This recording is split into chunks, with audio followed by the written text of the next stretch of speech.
Kami persilahkan Pastor John. Baik, Ibu Bapak, saudara-saudara yang saya kasih dalam Kristus, para sahabat LPF yang saya kasihi, kita bertemu lagi malam hari ini, pas di hari yang terakhir, hari ke-9 dalam novena Bunda Maria Medali Wasiat. Dan seperti tadi kita sudah mendengar, saya kebagian tugas untuk melayani malam hari ini dengan tema Bangkitlah Menjadi Terang. Seperti biasa saya menyiapkan bahannya dan saya akan share screen dan menjelaskan, kemudian nanti ada tanya jawab kalau itu diperlukan.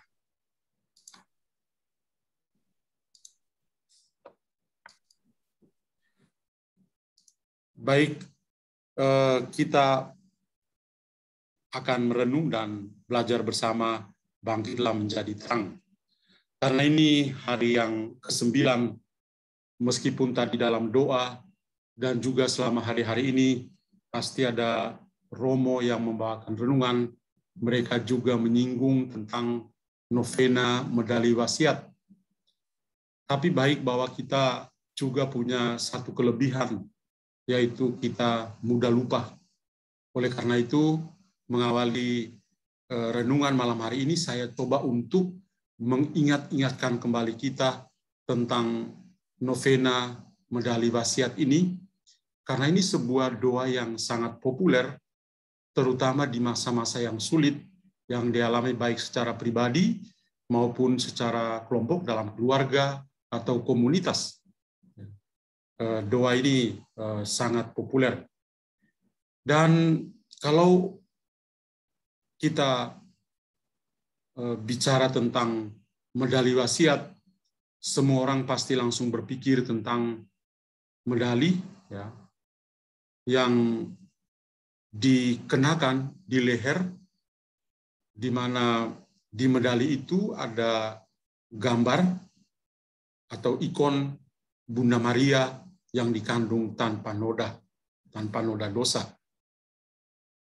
Dan ini saya katakan sebuah devosi kepada Bunda Maria yang sangat populer. Tadi kita juga mendengar dalam doa nama yang disebutkan, nama Santa Caterina Labur yang mendapat penglihatan dan menerima medali itu dari Bunda Maria sekitar tahun 1830, cukup lama. Dan kalau kita perhatikan dalam gambar yang saya tampilkan ini, ada gambar Bunda Maria dalam banyak bentuk. Kemudian di sebelahnya ada ikon, ada medali, di mana yang ada gambar Bunda Maria ini adalah bagian depan. Di sini ada Bunda Maria yang dilukiskan berdiri di atas sebuah bola bumi dan sedang menginjak kepala ular. Kalau melihat gambar ini, lalu pikiran kita tertuju di kitab Kejadian. Di sana ada sosok yang disebut Hawa, yang jatuh dalam dosa karena digoda oleh setan dalam bentuk ular. Tapi kemudian sosok Hawa ini dalam dunia Perjanjian Baru ya disempurnakan oleh sosok Bunda Maria yang akan melahirkan Yesus yang tentu saja akan mengalahkan dosa dan maut atau mengalahkan setan. Kemudian di kepala Bunda Maria, kalau di gambar Bunda Maria itu kelihatan lebih terang, itu ada bintang-bintang, ya, ada sekitar 12 bintang yang mengelilingi. Kemudian sebenarnya di sini juga ada tulisan yang terkenal, Maria dikandung tanpa noda dosa. Lalu tulisan ini lalu mengingatkan kita pada sosok Bunda Maria sebagai wanita yang kudus, yang terberkati kalau kita membacanya dalam Injil Lukas bab 1 ayat 28. Bunda Maria itu tidak berdosa, dikandung tanpa noda dosa, dia penuh rahmat dan terpuji atau terberkati di antara semua wanita. Kemudian di medali yang kedua, kalau kita perhatikan juga ada bagian belakang dari medali, ada huruf M kemudian ada satu palang yang kelihatan seperti menggantung, ya, huruf M itu, tapi palang itu menyatu dengan salib. Lalu ini adalah juga sebuah simbol yang penting. M itu menandakan nama Bunda Maria, kemudian ada salib, pasti pikiran kita tertuju pada Kristus. Kemudian ada juga palang yang kiranya itu menjadi simbol dari dunia. Jadi dari gambar ini kita bisa melihat meskipun kita banyak di antara kita punya medali wasiat, punya gambarnya, punya medalinya dan digantung leher, ya kiranya mengingatkan kita devosi ini adalah satu devosi yang sangat populer, meskipun sangat sederhana tapi populer, dan banyak rahmat dari Tuhan itu datang melalui Bunda Maria. Jadi seperti tadi saya katakan di bagian belakang itu ada huruf M di sini, M Bunda Maria dan seterusnya. Kemudian ada juga tadi ada bintang-bintang di sini, gambar ini lebih jelas, di patung ini juga kelihatan lebih jelas. Dan satu pesan yang menarik untuk kita adalah ketika Bunda Maria dalam penglihatan yang dialami oleh Santa Katarina Lebur, itu dia katakan semoga mulai dari sekarang medali ini bisa diberikan pada seluruh dunia, ya, kepada semua orang. Dan itu yang berkembang dari tahun 1830 sampai saat ini. Nah, dari gambar Bunda Maria di medali ini, pikiran kita lalu tertuju pada satu teks suci dalam kitab Wahyu yang setiap kali kalau ada perayaan Bunda Maria secara liturgi biasanya dibacakan. Dan saya kutip satu ayat ini yang kiranya bisa juga menginspirasi kita untuk merenungkan tentang bangkit dan menjadi terang.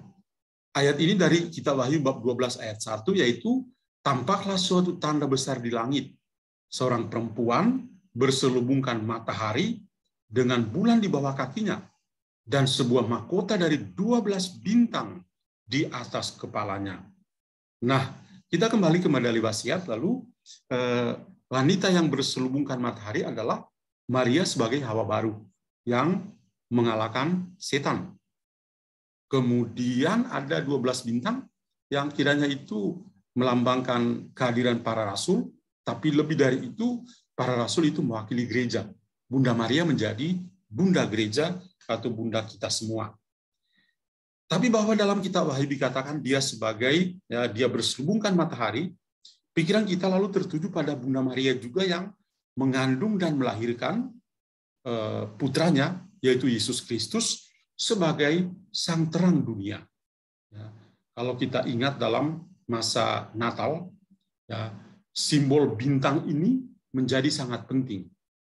3 Majus dari timur itu datang untuk menyembah Yesus karena melihat bintang, melihat terang. Yesus menjadi sosok terang yang mengalahkan kegelapan. Tapi bukan hanya dalam masa Natal, dalam Paskah juga, Yesus sebagai terang itu tetap menjadi pedoman bagi kita. Dengan adanya lilin Paskah, ya, kita dari malam Natal itu diarahkan untuk melihat Yesus sebagai terang. Bahkan dalam pujian Paskah pun demikian. Jadi Bunda Maria, ya, itu menjadi ibu yang melahirkan sang terang dunia, yaitu Yesus Kristus. Maka selama 9 hari terakhir sambil berdevosi kepada Bunda Maria melalui novena medali wasiat, kita melihat sosok Bunda Maria, dan tadi saya katakan novena ini sangat cocok didoakan pada saat kita secara pribadi atau dalam komunitas, keluarga, atau sebagai satu kelompok yang besar itu sedang mengalami kesulitan seperti kita saat ini sedang menghadapi masa pandemi. Maka ini novena menjadi sangat kontekstual karena membantu kita untuk memohon Tuhan melalui Bunda Maria bisa membebaskan kita dari masa pandemi ini. Nah, tadi kita lihat simbol Hawa sebagai manusia lama yang dalam kegelapan, dan Maria sebagai Hawa baru yang berselubungkan matahari. Saya lalu mengutip, ya, teks suci yang ada dalam bagian Deutero Isaia itu di Yesaya, yaitu di kitab Nabi Yesaya bab 60 ayat 1, sebenarnya bab 60 ayat 1 sampai 22. Saya pilihkan saja ayat 1 sampai 6, yang lain bisa nanti dibaca sendiri. Ya. Nah, teksnya ada di depan layar, saya bacakan dan akan membantu permenungan kita malam hari ini. Bangkitlah, menjadi teranglah, sebab terangmu datang dan kemuliaan Tuhan terbit atasmu. Sebab sesungguhnya kegelapan menutupi bumi dan kekelaman menutupi bangsa-bangsa, tetapi terang Tuhan terbit atasmu dan kemuliaannya menjadi nyata atasmu. Bangsa-bangsa berduyun-duyun datang kepada terangmu dan raja-raja kepada cahaya yang terbit bagimu. Angkatlah mukamu dan lihatlah ke sekelilingmu. Mereka semua datang berhimpun kepadamu. Anak-anakmu laki-laki datang dari jauh, dan anak-anak perempuanmu digendong. Pada waktu itu, engkau akan heran melihat dan berseri-seri. Engkau akan tercengang dan akan berbesar hati, sebab kelimpahan dari seberang laut akan beralih kepadamu, dan kekayaan bangsa-bangsa akan datang kepadamu. Sejumlah besar unta akan menutupi daerahmu, unta-unta muda dari Midian dan Eva. Mereka semua akan datang dari Sheba, akan membawa emas dan kemenyan, serta menceritakan perbuatan masyhur Tuhan. Nah, kalimat pertama ini yang menjadi tema permenungan kita malam hari ini. Bangkit dan menjadi teranglah. Kita kembali kepada sosok Nabi Yesaya yang pernah kita renungkan bulan yang lalu. Ya. Nubuat Nabi Yesaya tentang terang ini yang tadi saya kutip dari Yesaya bab 60, sebenarnya ayat 1 sampai 22, kita hanya membaca ayat 1 sampai 6, itu nubuat yang indah sekali tentang kemuliaan Sion atau kemuliaan Yerusalem, atau tidak hanya sekedar kemuliaan tapi sebuah kebangkitan, sebuah kelahiran baru bagi Sion atau bagi Yerusalem. Kenapa demikian? Karena nubuat ini Tuhan berikan melalui Nabi Yesaya untuk orang-orang Yehuda dari kerajaan Yehuda yang pada waktu itu masih mengalami pengalaman kegelapan di Babilonia. Tuhan dengan caranya sendiri berusaha untuk bisa menyelamatkan umatnya yang ada dalam kegelapan, dalam penindasan di Babilonia. Karena itu, melalui Yesaya, di bagian terakhir atau bagian kedua, dari kitab Nabi Yesaya ini, mengingatkan bahwa suatu saat yang tepat, Tuhan itu akan memulihkan, akan mengeluarkan mereka dari kegelapan, menuju kepada sebuah terang. Dan Yerusalem itulah yang akan menjadi pusat, akan menjadi pemersatu, akan menjadi Shekinah, tempat di mana Tuhan bersemayam atau Shekinah bagi umat pilihannya. Maka dalam sejarah Israel, nubuat ini bukan hanya sekedar nubuat, tapi betul-betul menjadi sebuah kenyataan ketika Tuhan menggerakkan hati dari Kores untuk bisa menyampaikan kepada raja-raja yang kafir supaya membebaskan orang-orang Yehuda dan membiarkan orang-orang Yehuda itu meninggalkan Babilonia dan pergi kembali ke Yerusalem. Tentu saja, apa yang dikatakan sekali lagi, apa yang dikatakan Tuhan melalui Yesaya menjadi kenyataan. Dan dalam dekrit yang diberikan oleh Kores, golongan yang siap untuk kembali ke Yerusalem adalah kaum imam. Kemudian beberapa suku yang lain, di mana mereka siap untuk kembali ke Yerusalem. Mereka tidak pergi dengan tangan kosong. Bahkan Kores mengingatkan orang-orang di sana untuk memberikan bekal. Bahkan barang-barang yang mereka rampok dari bait suci itu diberikan, tidak semuanya, tapi diberikan untuk dibawa kembali ke Yerusalem. Banyak di antara mereka yang kembali meninggalkan Babilonia dan kembali ke Sion atau ke Yerusalem. Tapi ada yang juga tetap memilih tinggal di Babilonia karena punya kebun, punya perkawinan, ya, punya keluarga di sana. Ada yang sudah terlanjur berlari ke Mesir karena ada perang saudara waktu itu.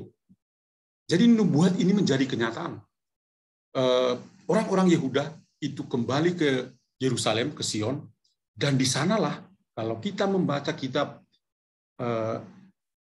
Esra dan Nehemia, kita akan menemukan itu. Mereka membangun bait Allah, dan itu bait Allah menjadi pemersatu bagi orang-orang Yehuda.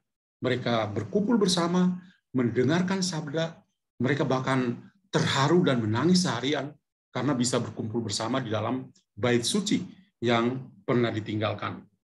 Jadi Tuhan memberikan janji, ya, mereka akan keluar dari kegelapan menuju ke sebuah terang, ya, ke sebuah masa yang baru, masa penindasan di Babilonia menuju ke masa terang di Yerusalem. Maka di sini kita melihat bahwa apa yang diungkapkan oleh Nabi Yesaya dalam bab 60 ayat 1 sampai 22 ini betul-betul menjadi sebuah peristiwa yang sifatnya transformatif. Ada perubahan yang radikal di sini. Apa yang berubah? Kata-kata yang diberikan oleh Tuhan melalui Nabi Yesaya itu merupakan penghiburan bagi umat Allah untuk tetap optimis menghadapi masa depan dalam menyikapi babak baru kehidupan setelah pengalaman kegelapan di Babilonia. Pembuangan ke Babel itu memang dipandang sebagai masa kegelapan, masa yang sulit. Mereka tinggalkan negeri yang dijanjikan oleh Tuhan ke sebuah negeri yang benar-benar membuat mereka menderita. Tapi ini betul-betul sebuah pembelajaran. Mungkin ada yang bertanya, kenapa mereka bisa tinggalkan Yehuda? Kenapa Nebukadnezar bisa pergi dan merebut Yerusalem dan membawa laki-laki yang gagah perkasa untuk pergi menjadi budak di Babilonia? Karena orang-orang di Yehuda atau di kerajaan Yehuda ini menyembah berhala. Mereka tidak setia kepada Tuhan. Maka sebagai pembelajaran bagi mereka, mereka menjadi orang asing di negeri kekelaman, yaitu di Babel. Jadi di sini, ya, pembuangan ke Babel memang dipandang sebagai masa kegelapan, tapi melalui nas ini, umat Israel itu diingatkan kembali bahwa mereka akan mengalami pemulihan. Tuhan akan memulihkan mereka, dan mereka sendiri akan menjadi berkat bagi bangsa-bangsa. Yehuda yang tadi mengalami penderitaan ketika kembali ke Yerusalem atau ke Sion, mereka inilah yang akan menjadi berkat bagi bangsa-bangsa yang lain. Maka pembuangan di Babel sebagai peristiwa kegelapan yang dialami oleh orang-orang Yehuda bukan berarti Allah itu tidak mengasihi mereka. Kasih Allah itu tidak berkesudahan. Bahkan selalu baru. Hari demi hari selalu kasih Allah selalu baru dan dialami oleh manusia. Sayang sekali manusia tidak menyadarinya ini. Kenapa demikian? Karena kasih Allah itu maka bisa memungkinkan orang-orang Yehuda itu kembali ke Yerusalem. Dan kasih Allah yang luar biasa ini dinyatakan kembali bahwa mereka akan datang atau akan datang seorang Mesias atau seorang pembebas yang akan menunjukkan kemuliaan bagi mereka. Kemuliaan akan terbit di tengah-tengah mereka. Akan lahir dari seorang perawat, seorang atau tunas baru yang akan menjadi kemuliaan bagi Israel. Maka di sini kita bisa melihat, ya, sebuah transformasi yang luar biasa. Umat Israel yang orang-orang Yehuda yang tadi ada di Babilonia hidup dalam kegelapan, penderitaan, kemalangan, katakan saja sebuah pandemi yang dialami oleh mereka, tetapi Tuhan akan memberikan pemulihan pada mereka. Mereka akan bangkit dan melihat terang, dan mereka sendiri akan menjadi terang. Sebab apa? Di ayat yang kedua, sebab sesungguhnya kegelapan yang menutupi bumi dan kekelaman menutupi bangsa-bangsa, tetapi mereka akan melihat terang. Tadi juga saya singgung, kenapa ada kegelapan? Kalau orang umum tentang kegelapan, identik dengan dosa. Dan dampak dari dosa bagi manusia adalah penderitaan, adalah kemalangan, adalah kematian. Pikiran kita tertuju pada kisah tentang Adam dan Hawa.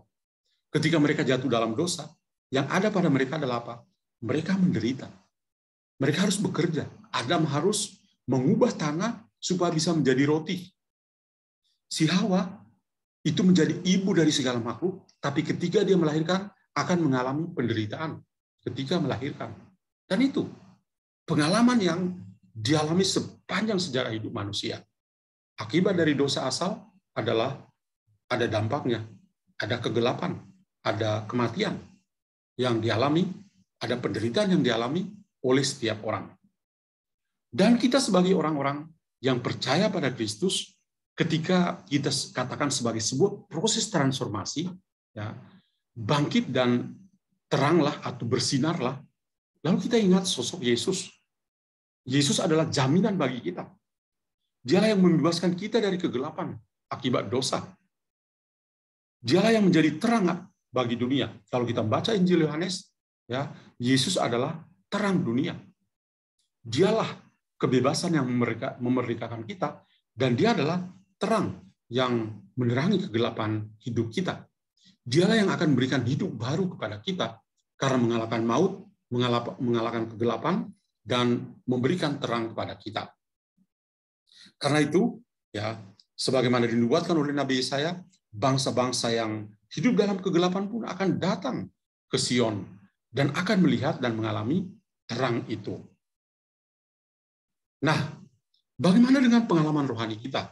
Kalau kita membaca kitab Nabi Yesaya bab 60 ayat 1 sampai 6 atau 1 sampai 22, maka terlintas dalam pikiran kita beberapa kata yang saya coba angkat di sini untuk menerangi pemikiran kita dan permenungan kita pada malam hari ini. Yang pertama, kata bangkitlah.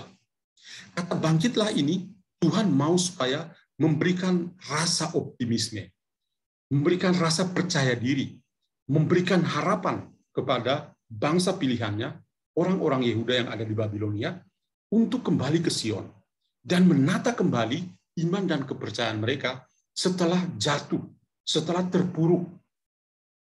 Manusia boleh jatuh dalam dosa, tapi Tuhan mengangkatnya, ya, Tuhan mengangkatnya dan Tuhan menyelamatkannya.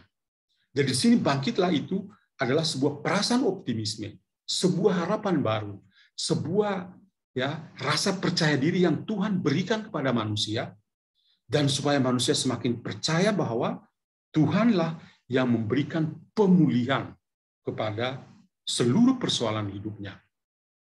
Menjadi terang. Menjadi terang berarti orang harus siap untuk berani melawan kegelapan. Apa yang menjadi nyata?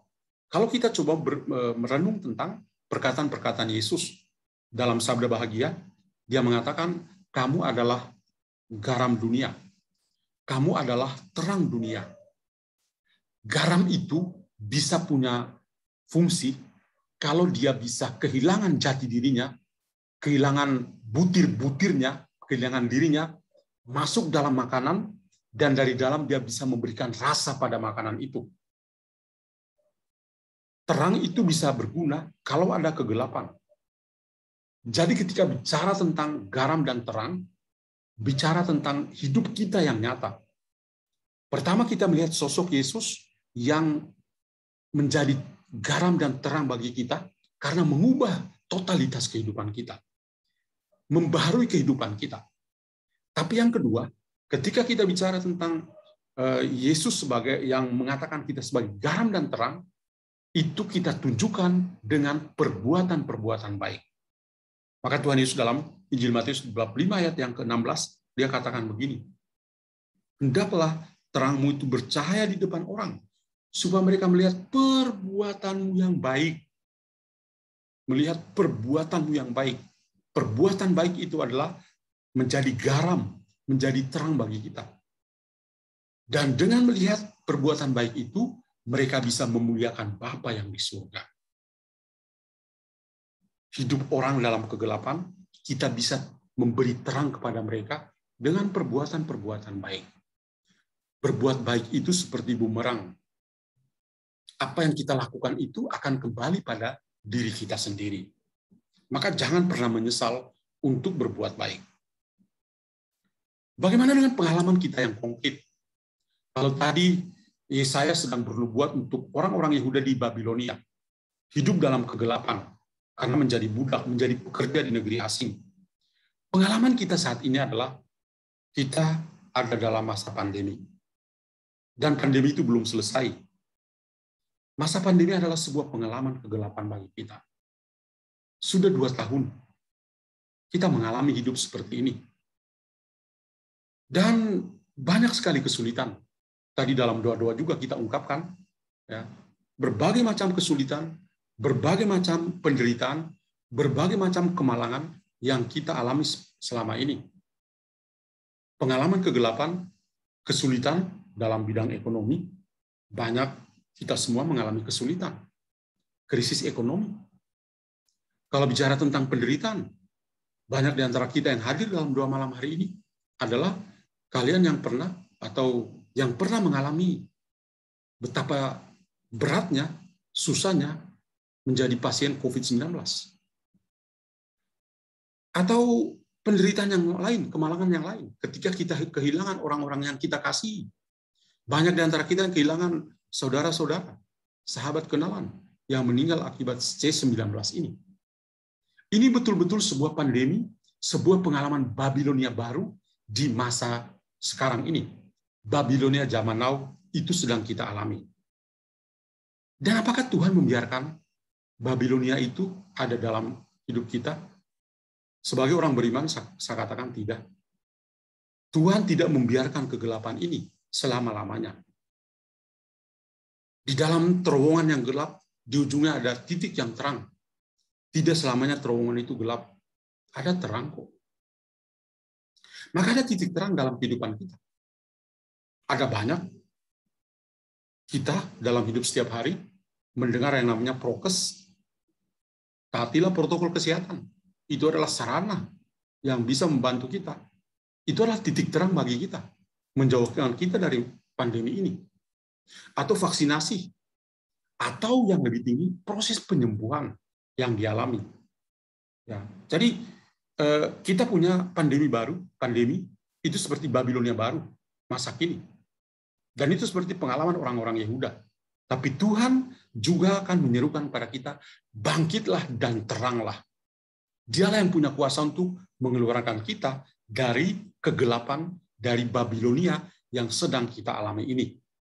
Maka yang namanya titik-titik terang dalam tunnel atau terowongan yang gelap, titik terang yang ada adalah prokes yang harus kita taati, vaksinasi harus kita ikuti, dan juga proses penyembuhan yang ada. Ya. Kita bisa lihat di sini ya berbagai macam slogan yang selama ini ya bisa menjadi bagian dari titik-titik terang, ya anjuran-anjuran tertentu yang kadang diabaikan, tapi sebetulnya sangat berguna bagi kita. Ya. Di sini cara untuk mencegah penularan virus corona. Gunakan masker ketika keluar rumah dan saat sakit. Rajin mencuci tangan dengan sabun dan air yang mengalir minimal 20 detik. Jangan menyerah jangan menyentuh wajah sebelum cuci tangan. Terapkanlah hidup sehat dan bersih. Olahraga yang rutin dan istirahat yang cukup. Jaga jarak. Ini adalah hal-hal yang selalu terjadi. Kadang-kadang itu disepelekan. Tapi saya mau katakan, ini adalah titik-titik terang yang Tuhan berikan kepada kita. Ya, Tuhan juga menggerakkan Kores untuk membebaskan orang-orang Yehuda.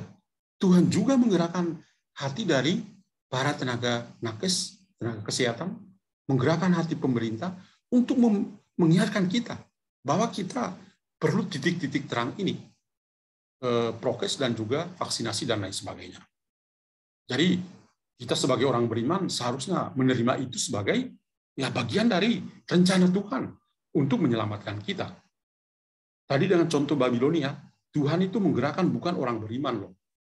Kores itu orang kafir. Tapi Tuhan gerakkan dia untuk membebaskan orang-orang Yehuda yang ada di Babilonia. Tuhan juga menggerakkan pemerintah kita, orang-orang yang ada di sekitar kita, untuk menyelamatkan kita. Maka sebagai orang beriman, kita mesti taat pada aturan-aturan tertentu. Data yang saya ambil hari ini, tanggal 25 Agustus jam 12 siang, kita bisa lihat Indonesia darurat corona. Ya, lihatlah data-data ini. Pasien positif 4.026.837, naik sekitar 18.671. yang sembuh 3.639.867, naik 33.000 dan sekian. Yang meninggal 129.293, ini juga naik 1.041.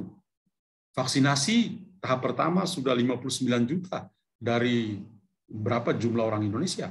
Ya, target vaksinasi adalah 208 juta. Ini baru 59. Yang vaksin kedua itu baru 33 juta.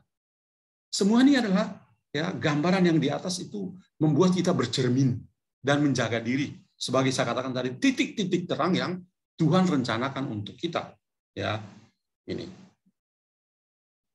Berbagai aktivitas yang dilakukan selama ini, ya, Tuhan menggerakkan kita semua. Doa, novena, medali wasiat adalah salah satu yang sedang kita lakukan. Dan selama ini apa yang dilakukan? Doa untuk penyembuhan COVID-19. Bapak Suci itu punya doa yang tadi juga kita dengar. Ketika mengawali masa pandemi, Paus Fransiskus itu langsung membuat sebuah doa, dan itu didoakan di seluruh gereja.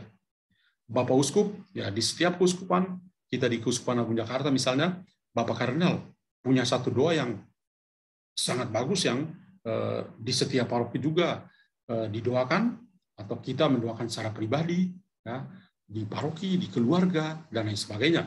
Itu sesuatu yang menjadi aktivitas yang kita lakukan dalam masa pandemi, dalam masa Babilonia ini, dengan doa. Berbagai kegiatan amal kasih, bantuan material, lintas batas, lintas teritorial, dan kategorial. Semua di antara kita yang hadir dalam doa malam hari ini, kita melakukan itu, menolong sesama yang lebih membutuhkan, dan lain sebagainya. Ini dulu kita pernah renungkan dengan sharing is caring yang saya bawakan waktu itu. Kepatuhan pada peraturan umum, PPKM, kegiatan hidup menggereja secara daring, PPKM berlaku, tapi lihatlah, kita orang Katolik itu paling top deh, bahkan dipuji. Selama masa pandemi, kita sangat taat pada gembala-gembala kita. Bapak Uskup ketika mengatakan gereja ditutup, mungkin banyak di antara kita yang mengeluh, itu wajar. Tapi yang hebat dari kita orang Katolik, dan itu menjadi kebanggaan kita, adalah kita patuh. Patuh pada pimpinan kita. Dan itu hal yang luar biasa. Ya. Dan itu saya sebagai imam itu merasa orang Katolik punya kelebihan satu itu di sini. Ketika bilang gereja tutup, ya tutup. Misa online, ya kita misa online. Gitu. Dan akhirnya, seperti pengajaran malam ini juga, kita lakukan secara online. Ya. Itu hal yang sangat bagus. Hidup menggereja secara daring, dalam jaringan. Kampanye prokes, ya 5M atau berapa M, vaksinasi, ya kita perlu patuh itu. Saya katakan tadi sebagai titik-titik terang. Dan hal lain seperti yang saya lakukan sebagai seorang imam, misa untuk orang-orang yang sakit akibat COVID atau meninggal dunia karena COVID. Ya, meskipun Romo itu tidak hadir secara langsung, tetapi bisa melalui misa daring untuk saudara-saudara kita yang sedang sakit. Jadi hal-hal yang sangat lumrah yang menunjukkan bahwa kita bangkit dan menjadi terang itu kita lakukan hal-hal seperti ini. Bangkit dan bersinarlah, bangkit dan teranglah. Itu sudah sedang kita lakukan. Dan saya hanya mau mengingatkan kita untuk hal-hal seperti ini. Ya, doa, kegiatan amal kasih, kepatuhan pada peraturan-peraturan yang diberikan gereja atau pemerintah, kampanye prokes kepada orang-orang yang keras kepala, ajaklah teman-teman untuk vaksinasi, dan misa atau doa untuk orang-orang yang sakit atau meninggal secara daring. Ya. Ini adalah cara-cara kita, cara yang bisa kita lakukan untuk bangkit dan menjadi terang. Bapak Suci terakhir kali ya itu bicara tentang vaksinasi dalam sebuah wawancara ya dari Kompas ya ada kutipan perkataan yang saya kutip ini. Berkat anugerah Tuhan dan kerja banyak orang, kita sekarang itu memiliki vaksin untuk melindungi kita dari COVID-19. Vaksin itu memberi kita harapan untuk mengakhiri pandemi. Namun hanya jika tersedia bagi semua orang dan jika kita bekerja sama. Dua kata kunci yang saya mau tekankan di sini. Vaksin itu memberi kita harapan. Ya. Lagi-lagi saya mau katakan, Tuhan itu menggerakkan hati orang-orang untuk menyadarkan kita Sama seperti menggerakkan Kores untuk menggerakkan hati orang-orang Yehuda di Babilonia, demikian juga Tuhan menggerakkan para ilmuwan, orang-orang pintar yang menciptakan vaksin itu untuk memberi harapan kepada kita. Cara Tuhan menyelamatkan kita itu melalui orang-orang ini. Ya, kita tidak bisa menunggu mujizat yang lain. Ya, kita tidak bisa menunggu Tuhan langsung turun tangan dan menyentuh kita dan kita sembuh. Tidak. Tuhan bekerja melalui orang-orang lain yang Dia tentukan untuk memberi harapan kepada kita seperti Paus katakan ini. Vaksin memberi harapan untuk mengakhiri pandemi. Namun jika tersedia, dan we hope, kita berharap tersedia bagi semua orang. Tapi kalimat terakhir juga kita jangan biarkan. Jika kita bekerja sama. Jika kita bekerja sama. Kadang-kadang kita orang Katolik itu percaya pada hoax. Oh, kalau kamu disuntik nanti kamu akan ini, kamu akan itu. Saya sudah vaksin kedua, saya masih hidup, dan malam hari ini saya memberikan pengajaran. Saya juga punya diabetes kok. Karena obesitas yang saya alami, saya juga minum obat diabetes. Tapi Tuhan memelihara saya. Itu. Jadi, kenapa harus takut? Itu loh. Ya. Orang Katolik punya Yesus Kristus kok takut? Vaksinasi, Bapak Paulus mengatakan ini, vaksinasi adalah cara sederhana, namun mendalam untuk mempromosikan kebaikan bersama. Bonum comune. Bonum comune. Kebaikan bersama. Dan saling peduli, caring. Saling peduli. Terutama yang paling rentan. Mereka yang gampang sekali untuk terjangkit C19 ini. Kalau kita bisa divaksin, kita caring sama teman-teman kita menyelamatkan saudara-saudara kita yang lain. Dan Paulus mengatakan, saya berdoa kepada Tuhan agar setiap orang dapat menyumbangkan sebutir pasir mereka sendiri, gerakan kecil cinta mereka sendiri. Memberikan sebutir pasir, gerakan kecil dari sebuah cinta dari mereka untuk orang lain. Apa itu? Kepedulian. Kepedulian. Ini sangat indah.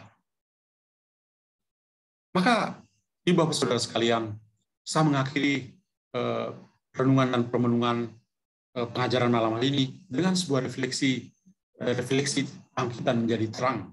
Yang pertama, bangkit. Bangkit itu membangun harapan dan optimisme. Mari kita sama-sama membawa harapan kepada yang tidak berpengharapan. Yang takut akan vaksin, yang takut mati, mari kita yang lain, silakan kita membawa harapan dan optimisme. Membawa harapan kepada mereka yang tidak punya harapan. Itu makna dari bangkit. Seperti yang dikatakan oleh Tuhan melalui Nabi Yesaya. Bangkit dan terang. Bangkit itu berarti berikanlah harapan, bawalah harapan, bangunlah rasa percaya diri kepada sesama yang lain, yang tidak berpengharapan, atau yang kurang berpengharapan, yang tidak dipedulikan oleh orang-orang lain. Mari kita yang peduli kepada mereka. Yang kedua, terang. Terang itu berkaitan dengan perbuatan baik. Sekecil apapun perbuatan baik, lakukanlah itu. Lakukanlah lintas batas. Jangan menolong orang karena dia seagama denganmu. Jangan menolong orang karena dia satu suku denganmu. Tapi karena dia manusia, silakan tolong dia. Sangat mulia ketika kita menolong semua orang, karena itu adalah wujud kita mengasihi sesama seperti kita mengasihi diri kita sendiri. Maka terang punya makna bagi kita adalah selalu berbuat baik kepada siapa saja. Dan yang terakhir adalah percaya kepada Tuhan. Trust in God. Ini bukan tulisan dalam dolar Amerika. Ya. In God we trust. Ya. Tapi trust in God. Apa yang kita lakukan? Melalui doa. Salah satunya adalah doa melalui Bunda Maria Penolong. Doa medali wasiat yang hari ini, hari yang ke-9 yang kita akhiri ini. Semoga dengan renungan malam hari ini dan pengajaran malam hari ini boleh berkenan dan menginspirasi kita semua. Tuhan memberkati kita semua.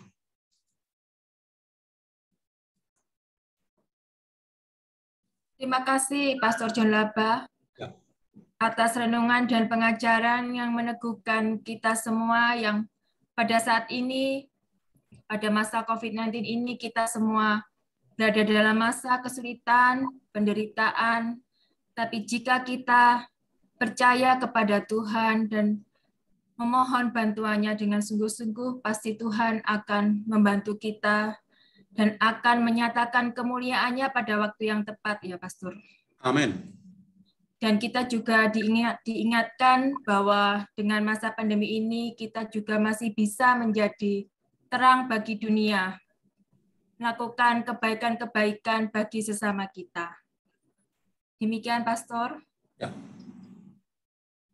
Untuk Bapak Ibu, sahabat-sahabat, apakah ada yang memberikan sharing iman ataukah pertanyaan kepada Pastor John Labah mengenai bangkit dan menjadi terang pada saat ini? Dipersilakan Bapak Ibu.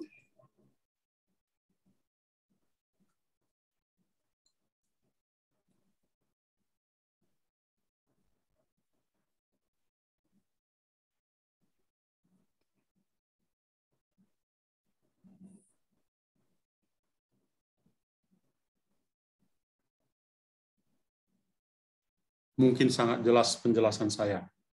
Maka Ya, Pastor. ada yang mau sharing, silakan.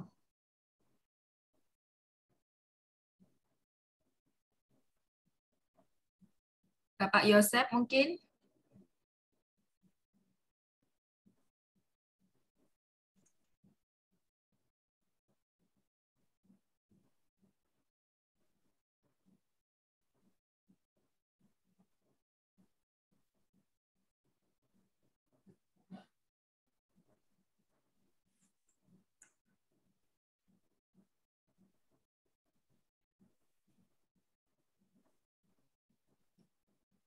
Ibu Minar?